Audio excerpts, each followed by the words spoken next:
जून को UP board का result घोषित कर दिया है। तो वहीं कुछ बच्चे इस रिजल्ट के चलते असफल रह चुके हैं या कुछ सब्जेक्ट में फेल हो चुके हैं। तो मैंने कल एक वीडियो अपलोड किया था, उसमें कुछ बच्चों ने मुझसे सवाल पूछे कि सर क्या 3 सब्जेक्ट में फेल हुए हैं या फिर 1 सब्जेक्ट में या फिर 2 सब्जेक्ट में फेल हुए, तो क्या हम कंपार्टमेंट फार्म भर सकते हैं या फिर इम्प्रूवमेंट फार्म भर सकते हैं क्या, या फिर रीचेकिंग के लिए स्क्रूटनी को अप्लाई कर सकते हैं और किस प्रकार से इसको अप्लाई किया जाता है। सारी डिटेल आप सभी को इस वीडियो में जानने को मिलने वाली है। पूरी जितनी भी डिटेल कंपार्टमेंट और स्क्रूटनी के बारे में है, पूरी आप सभी को सच्चाई के साथ इस वीडियो में जानने को मिलने वाला है। तो दोस्तों, सबसे पहले ये आप सभी लोगों को जान लेना बेहद ही ज़रूरी है कि कंपार्टमेंट परीक्षाएं और स्क्रूटनी रीचेकिंग में आखिरकार अंतर क्या होता है। तो आप सभी लोगों को सबसे पहले बताते हैं कंपार्टमेंट परीक्षा के बारे में। दरअसल जो छात्र कुछ विषयों में फेल हो जाते हैं वो कंपार्टमेंट परीक्षाएं का फार्म भर सकते हैं। जैसे जैसे कि अगर 10th का बच्चा 2 सब्जेक्ट में फेल हुआ है तो वो कंपार्टमेंट की परीक्षा 1 सब्जेक्ट की दे के अगले साल के लिए प्रमोट कर दिया जाता है। तो अगर 12th की बात करें तो वो भी 2 सब्जेक्ट में अगर बच्चा फेल हुआ है तो 12th का दोनों सब्जेक्ट के उसको पेपर देने पड़ेंगे, तभी वो प्रमोट होगा या फिर पास माना जाएगा। क्योंकि 10th का अगर कोई बच्चा 1 सब्जेक्ट में फेल है तो वो वैसे भी प्रमोट कर दिया जाएगा 11th के लिए। उसको अगर देना चाहे तो वो दे सकता है, ना देना चाहे तो वो नहीं दे सकता है। लेकिन 12th के लिए ये ज़रूरी नियम है कि उसको अगर 2 सब्जेक्ट में फेल हुआ है बच्चा तो दोनों सब्जेक्ट को उसके पेपर देने ही पड़ेंगे, नहीं तो वो फेल माना जाएगा। और आप सभी को क्लियर कर दें कि दोस्तों सिर्फ 2 ही सब्जेक्ट के लिए अप्लाई कर सकते हैं। जो बच्चा 3 सब्जेक्ट में फेल हुआ है, 10th हो या फिर 12th हो, तो वो फेल माना जाएगा, या फिर 4 सब्जेक्ट के लिए भी वो फेल माना जाएगा, 10th और 12th दोनों के लिए।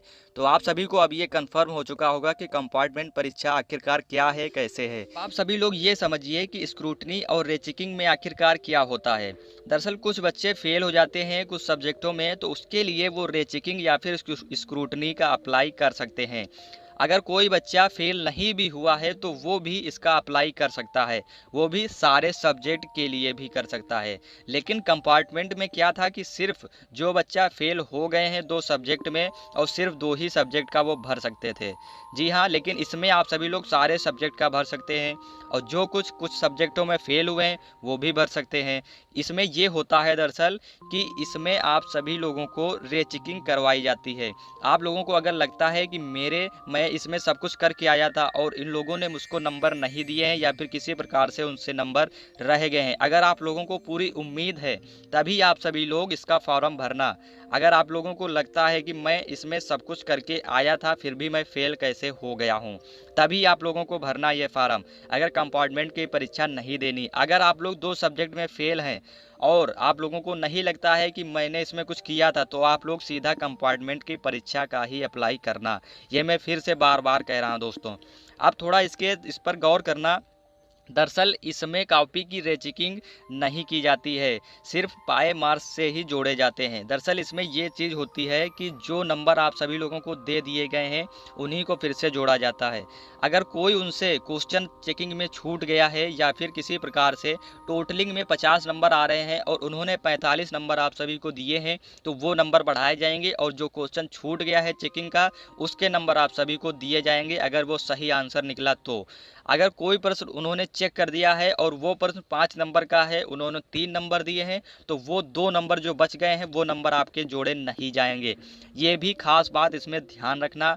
यही दोनों में काफ़ी बड़ा अंतर है। अब दोस्तों आप सभी लोग ये बताइए कि आखिरकार कौन घर बैठे फार्म को भरना चाहता है इन सभी चीज़ों के, तो वो मुझे कमेंट्स में लिख के ज़रूर बताना ताकि मैं उसका भी वीडियो अपलोड करके आप सभी तक पहुँचा पाऊँ। और अगर जो बच्चा ऑनलाइन फार्म नहीं भरना चाहता है तो वो अपने कॉलेज में जाके प्रिंसिपल से बात करके वहाँ पर फार्म भी भर सकता है। सरकार ने दोनों सुविधाएं दी हैं, ऑनलाइन भी ऑफलाइन भी। ऑनलाइन घर बैठे चाहते हैं तो मुझसे कमेंट्स में लिख के ज़रूर बताएं, और अगर ऑफलाइन चाहते हैं तो आप लोग अपने कॉलेज में मिलिए जाके वहाँ पे भर सकते हैं, सारी जानकारी पा सकते हैं। और इस चीज़ की जो अनाउंस की जाएगी वो